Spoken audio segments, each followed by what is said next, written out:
हरे कृष्णा, राधे राधे। आज मैं आप लोगों को सत्यनारायण भगवान की कथा सुनाने जा रही हूँ। बोलिए लक्ष्मी नारायण की जय, राधा रमन की जय, सत्यनारायण भगवान की जय। सत्यनारायण भगवान की कथा कुछ इस प्रकार से है। एक समय की बात है, नैनीसरण तीर्थ में सौनिक आदि 28,000 ऋषियों ने श्री सूत जी से पूछा, हे प्रभु, इस कलयुग में वेद विद्या रहित मनुष्य को प्रभु भक्ति किस प्रकार से मिल सकती है तथा उनका उद्धार कैसे होगा। हे मुनि श्रेष्ठ, कोई ऐसा तप बताइए जिससे थोड़े समय में ही पुण्य मिले और मनवांछित फल की भी प्राप्ति हो जाए। इस प्रकार की कथा सुनने की हम इच्छा रखते हैं। सर्वशास्त्रों के ज्ञाता सूत जी बोले, हे वैष्णवों में पूज्य, आप सभियों ने प्राणियों के हित की बात पूछी है, इसलिए मैं एक ऐसा श्रेष्ठ व्रत आप लोगों को बताऊंगा जिसे नारद जी ने लक्ष्मी नारायण जी से पूछा था और लक्ष्मीपति ने मुनि श्रेष्ठ नारद जी से कहा था। आप लोग इसे ध्यान से सुनिए। एक समय की बात है, योगी राज नारद जी दूसरों के हित की इच्छा के लिए अनेकों लोकों में घूमते हुए मृत्यु लोक में आ पहुँचे। यहाँ उन्होंने अनेक योनियों में जन्मे प्राय सभी मनुष्य को अपने कर्म के द्वारा अनेकों दुख से पीड़ित देखा। उनका दुख देख करके नारद जी सोचने लगे कि कैसा यत्न किया जाए जिसके करने से निश्चित रूप से मानव के दुख का अंत हो जाए। इसी विचार पर मनन करते हुए वो विष्णु लोक को गए। वहाँ वह देवों के इष्ट नारायण की स्तुति करने लगे, जिनके हाथ में शंख, चक्र, गदा और पद थे, गले में वरमाला पहने हुए थे। स्तुति करते हुए नारद जी बोले, हे भगवान, आप अत्यंत शक्ति से संपन्न हैं। मन तथा वाणी भी आपको नहीं पा सकती है। आपका आदि मध्य और अंत नहीं है। निर्गुण स्वरूप सृष्टि के कारण भक्तों के दुख को दूर करने वाले हैं। आपको नमस्कार है। नारद जी की स्तुति सुन करके विष्णु भगवान बोले, हे मुनि श्रेष्ठ, आपके मन में क्या बात है? आप किस काम के लिए पधारे हैं, उसे निसंकोच होकर के कहें। इस पर नारद जी बोले कि मृत्यु लोक में अनेकों योनियों में जन्मे मनुष्य अपने कर्मों के द्वारा अनेकों दुख से दुखी हो रहे हैं। हे नाथ, आप मुझ पर दया रखते हैं तो बताइए कि वे मनुष्य थोड़े प्रयास से ही अपने दुख से कैसे छुटकारा पा सकते हैं। नारद मुनि की बात सुन करके भगवान विष्णु बोले, हे नारद, मनुष्य की भलाई के लिए तुमने बहुत ही अच्छी बात पूछी है। जिसके करने से मनुष्य मोह से छूट जाता है, वह बात मैं कहता हूँ, उसे ध्यान से सुनो। स्वर्ग लोक और मृत्यु लोक में दोनों में एक दुर्लभ और उत्तम व्रत है जो पुण्य देने वाला है। आज प्रेमवश हो करके मैं उसे तुमसे कहता हूँ। श्री सत्यनारायण भगवान का यह व्रत अच्छी तरह ध्यान पूर्वक करके मनुष्य तुरंत ही यहाँ सुख भोग करके और मृत्यु के उपरांत मोक्ष को प्राप्त करता है। श्री हरि के वचन को सुन करके नारद जी बोले कि उस व्रत का फल क्या है और उसका विधान क्या है। यह व्रत किसने किया था? इस व्रत को किस दिन करना चाहिए? सभी कुछ विस्तार से बताइए। नारद जी की बात सुन करके श्री हरि बोले, दुख व शोक को दूर करने वाला यह सभी स्थानों पर विजय दिलाने वाला है। मानव को भक्ति व श्रद्धा के साथ शाम को श्री सत्यनारायण भगवान की पूजा परायण होकर के ब्राह्मणों व बंधुओं के साथ करनी चाहिए। भक्ति भाव से ही नैवेद्य, केला व फल, घी, दूध और गेहूं का आटा सवाय में ले। गेहूं के स्थान पर साठी का आटा, शक्कर तथा गुड़ ले। वह सभी खाने वाले पदार्थ को मिला करके भगवान का भोग तैयार करें और भोग लगाएं। ब्राह्मणों सहित बंधु बांधवों को भी भोजन कराएं। उसके बाद स्वयं भोजन करें। भजन कीर्तन के साथ भगवान की भक्ति में लीन हो जाएं।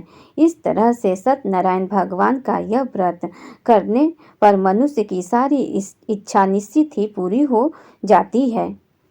इस कलिकाल अर्थात कलयुग में मृत्यु लोक में मोक्ष का यही एक सरल उपाय बताया गया है। सत्यनारायण भगवान के कथा का ये पहला अध्याय यहीं पर पूर्ण होता है। बोलिए लक्ष्मी नारायण की जय। आगे सूत जी बोले, हे ऋषियों, जिसने पहले समय में इस व्रत को किया था उसका इतिहास कहता हूँ, ध्यान से सुनो। सुंदर काशीपुर नगरी में एक अत्यंत निर्धन ब्राह्मण रहता था। भूख प्यास से परेशान वह धरती पर घूमता रहता था। ब्राह्मणों से प्रेम करने वाले भगवान ने एक दिन ब्राह्मण का भेष धारण कर उसके पास जाकर पूछते हैं, हे विप्र, नित्य दुखी हो करके तुम पृथ्वी पर क्यों घूमते हो? दीन ब्राह्मण बोला, मैं निर्धन ब्राह्मण हूँ, भिक्षा के लिए धरती पर घूमता हूँ। हे भगवान, यदि आप इसका कोई उपाय जानते हो तो बताइए। वृद्ध ब्राह्मण कहता है कि सत्यनारायण भगवान मनवांछित फल देने वाले हैं, इसलिए तुम उनका पूजा करो। इससे करने से मनुष्य सभी दुखों से मुक्त हो जाता है। वृद्ध ब्राह्मण बन करके आए सत्यनारायण भगवान उस निर्धन ब्राह्मण को व्रत का सारा विधान बता करके वहां से अंतर्ध्यान हो गए। ब्राह्मण मन ही मन सोचने लगा कि जिस व्रत को वृद्ध ब्राह्मण करने को कहा है मैं उसे जरूर करूँगा। यह निश्चय करने के बाद उसे रात में नींद नहीं आई।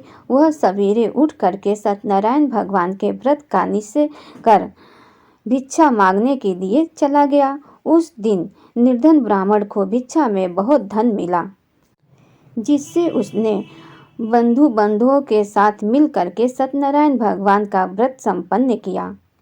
भगवान सत्यनारायण का व्रत संपन्न करने के बाद वह निर्धन ब्राह्मण सभी दुखों से छूट गया और अनेक प्रकार की संपत्तियों से युक्त हो गया।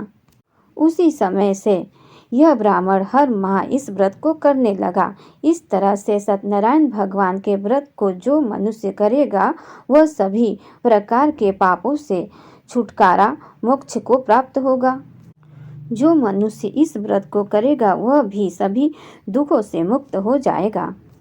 सूत जी बोले कि इस तरह से नारद जी से नारायण जी का कहा हुआ श्री सत्यनारायण व्रत को मैंने तुमसे कहा। हे विप्रो, मैं अब और क्या कहूँ? ऋषियों ने बोला कि हे मुनिवर, संसार में उस विप्र से सुन करके और किस किस ने इस व्रत को किया, हम सब इस बात को सुनना चाहते हैं। इसके लिए हमारे मन में श्रद्धा का भाव है। सूत जी बोले कि हे मुनियों, जिसने इस व्रत को किया है वह सब सुनो। एक समय वही विप्र धन व ऐश्वर्य के अनुसार अपने बंधु बांधवों के साथ इस व्रत को करने की तैयारी कर रहा था। तैयार हुआ। इस समय एक आदमी लकड़ी बेचते हुए एक बूढ़ा आदमी आया और लकड़ियां बाहर रख करके अंदर ब्राह्मण के घर में गया। प्यास से दुखी वह लकड़हारा उनको व्रत करते हुए देख करके बोला, विप्र, आपको नमस्कार है। नमस्कार करके पूछने लगा कि आप यह क्या कर रहे हैं तथा इसे करने से क्या फल मिलता है, कृपया मुझे भी बताइए। ब्राह्मण ने कहा कि सब मनोकामनाओं को पूर्ण करने वाला यह सत्यनारायण भगवान का व्रत है। इसकी कृपा से ही मेरे घर में धन धान्य आदि की वृद्धि हुई है। विप्र से सत्यनारायण व्रत के बारे में जान करके लकड़हारा बहुत ही प्रसन्न हुआ। चरणामृत लेकर के वह प्रसाद खाने के बाद वह अपने घर गया। लकड़हारे ने अपने मन में संकल्प किया कि आज लकड़ी बेचने से जो धन मिलेगा उसी से सत्यनारायण भगवान का उत्तम व्रत करूँगा।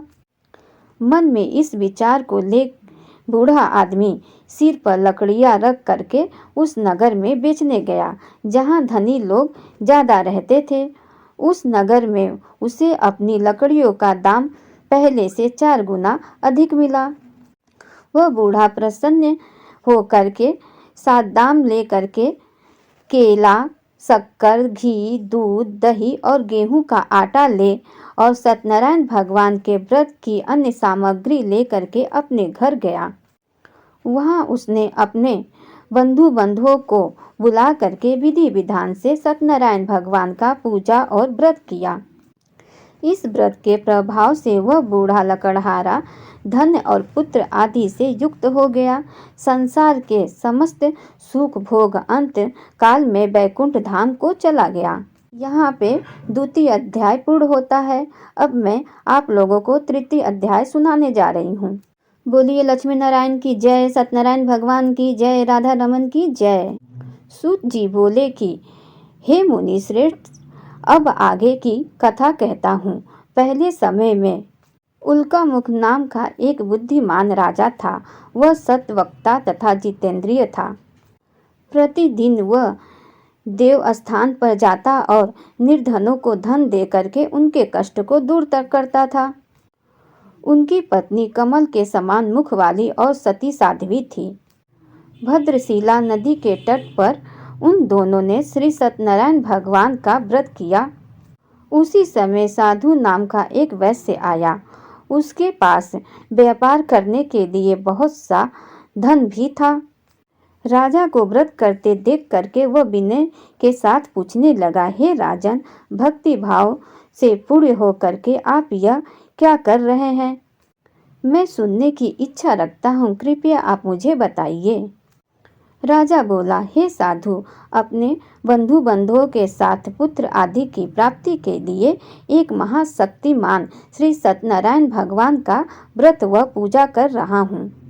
राजा के वचन सुन साधु आदर से बोलता है, हे राजन, मुझे इस व्रत का सारा विधान कहिए। आपके कथन अनुसार मैं भी इस व्रत को करूँगा। मेरी भी कोई संतान नहीं है और इस व्रत को करने से निश्चित रूप से मुझे संतान की प्राप्ति होगी। राजा से व्रत का सारा विधान सुन व्यापार से निवृत्त हो वह अपने घर को गया। साधु वैश्य ने अपने पत्नी को संतान देने वाले इस व्रत का वर्णन कह सुनाया और कहा कि जब मेरी संतान होगी तब मैं इस व्रत को करूँगा। साधु ने इस तरह के वचन को अपनी पत्नी लीलावती से कहा। एक दिन लीलावती पति के साथ आनंदित हो सांसारिक धर्म में प्रवृत्त हो सत्यनारायण भगवान की कृपा से गर्भवती हो गई। 10वें महीने में उसके गर्भ से एक सुंदर कन्या ने जन्म लिया। वह ऐसे बढ़ने लगी, वह कन्या जैसे शुक्ल पक्ष का चंद्रमा बढ़ता है। माता पिता ने अपनी कन्या का नाम कलावती रखा। एक दिन लीलावती ने मीठे शब्दों में अपने पति को याद दिलाया कि आपने सत्यनारायण भगवान के जिस व्रत को करने का संकल्प किया था उसे करने का समय आ गया है। आप इस व्रत को करिए। साधु बोला कि हे प्रिय, इस व्रत को मैं उसके विवाह पर ही करूँगा। इस प्रकार अपनी पत्नी को आश्वासन दे करके वह नगर को चला गया। कलावती पिता के घर में रह वृद्धि को प्राप्त हो गई। साधु ने एक बार नगर में अपनी कन्या को सहेलियों के साथ देखा तो तुरंत ही दूत को बुलाया और कहा कि मेरी कन्या के योग वर देख करके आओ। साधु की बात सुन करके दूत कंचन नगर में पहुंचा और वहां देखभाल करके लड़की के सुयोग्य वाणिज्य पुत्र को ले आया। सुयोग्य लड़के को देख करके साधु ने बंधुओं को बुला करके अपने पुत्री का विवाह संपन्न कराया। लेकिन दुर्भाग्य की बात यह है कि साधु ने अभी भी सत्यनारायण भगवान का व्रत नहीं किया।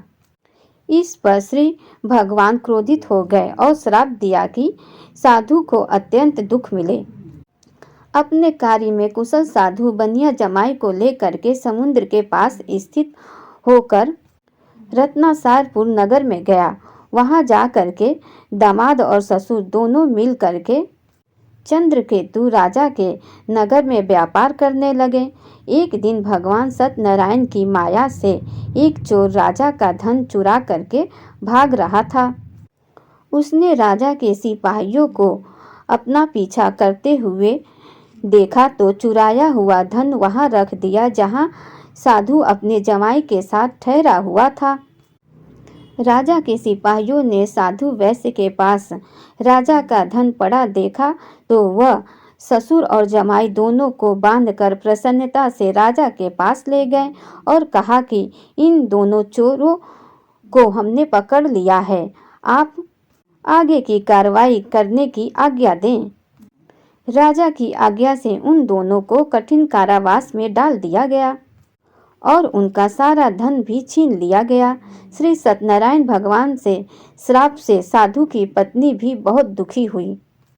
उनके घर में जो भी धन रखा था उसे चोर चुरा ले गए। शारीरिक तथा मानसिक पीड़ा व भूख प्यास से अति दुखी हो अन्न की चिंता में कलावती ब्राह्मण के घर गई। वहां उसने सत्यनारायण भगवान का व्रत होते देखा, फिर कथा भी सुनी। वह प्रसाद ग्रहण कर रात को घर वापस आई। माता के कलावती से पूछा कि हे पुत्री, अब तक तुम कहाँ थी, तेरे मन में क्या है? कलावती ने अपनी माता से कहा कि हे माता, मैंने एक ब्राह्मण के घर में सत्यनारायण भगवान का व्रत देखा है। कन्या के वचन सुन लीलावती भगवान के पूजा की तैयारी करने लगी। लीलावती ने परिवार व बंधुओं के सहित सत्यनारायण भगवान का पूजन किया और उसने वह वर मांगा कि मेरे पति और जमाई शीघ्र ही घर आ जाएं। साथ ही यह भी प्रार्थना किया कि हम सबका अपराध क्षमा करें। श्री सत्यनारायण भगवान इस व्रत से संतुष्ट हो गए और राजा चंद्रकेतु को स्वप्न में दर्शन दे करके कहा कि हे राजन, तुम उन दोनों वैश्य को छोड़ दो और तुमने उनका जो धन लिया है उसे वापस कर दो।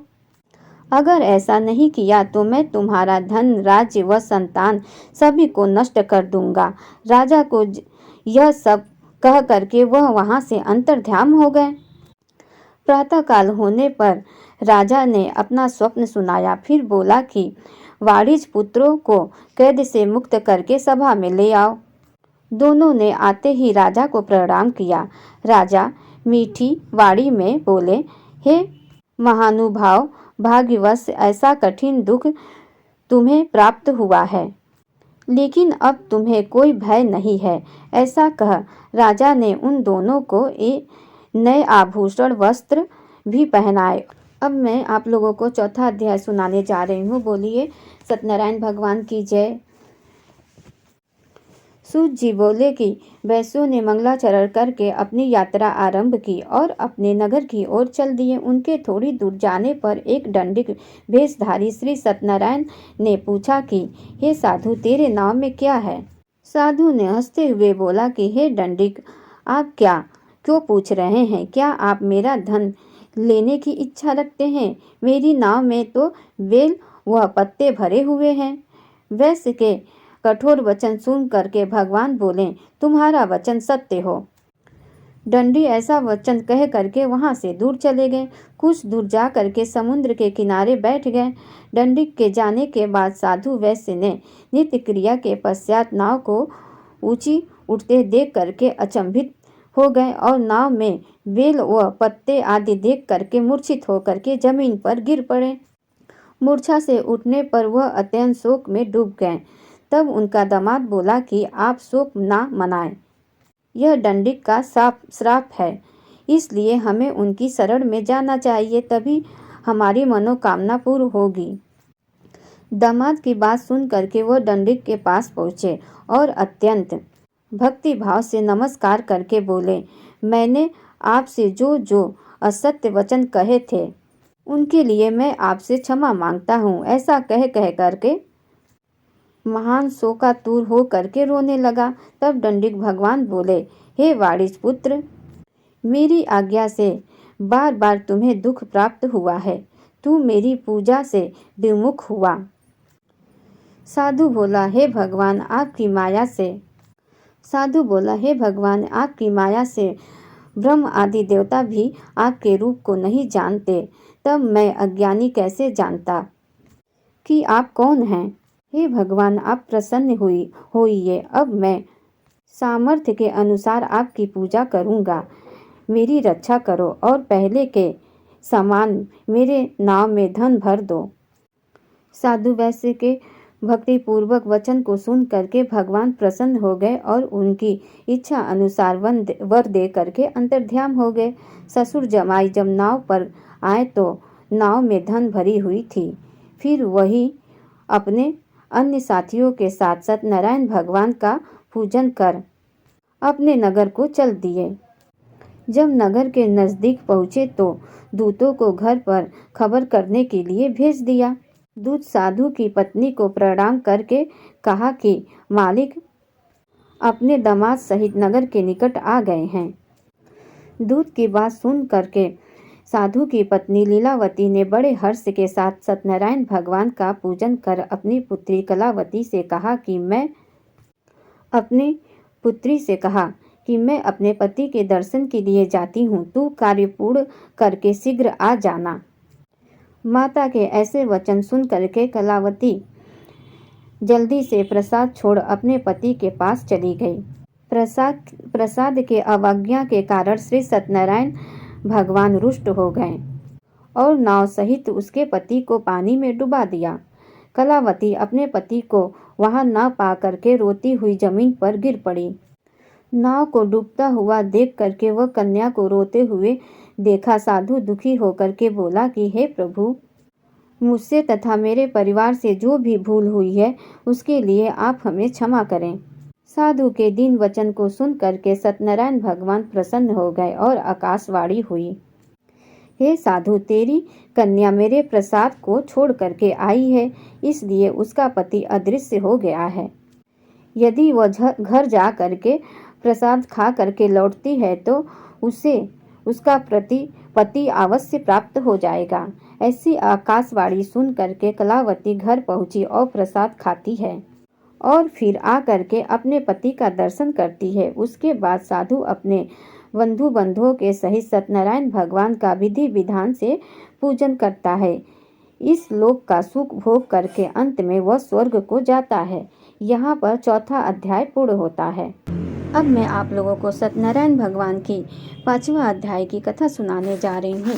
सूत जी बोले कि हे ऋषियों, मैं और भी एक कथा सुनाता हूँ, उसे भी ध्यान पूर्वक सुनो। प्रजा पालन में लीन तुंग ध्वज नाम का एक राजा था। उसने भी भगवान का प्रसाद त्याग करके बहुत ही दुख सहन किया। एक बार वन में जा करके वन पशुओं को मार करके वह बड़ के पेड़ के नीचे आया। वहाँ उसने ग्वाला को भक्ति भाव से अपने बंधुओं सहित सत्यनारायण भगवान का कथा करते हुए देखा। अभिमानवश से राजा ने उन्हें देखकर भी पूजा स्थान में नहीं गया और ना ही उसने भगवान को नमस्कार किया। ग्वाला ने राजा को प्रसाद दिया, लेकिन उसने वह प्रसाद नहीं खाया और वहीं पे छोड़ करके अपने नगर को चला गया। जब वह नगर में पहुंचा तो वहां सब कुछ तहस नहस हो चुका था।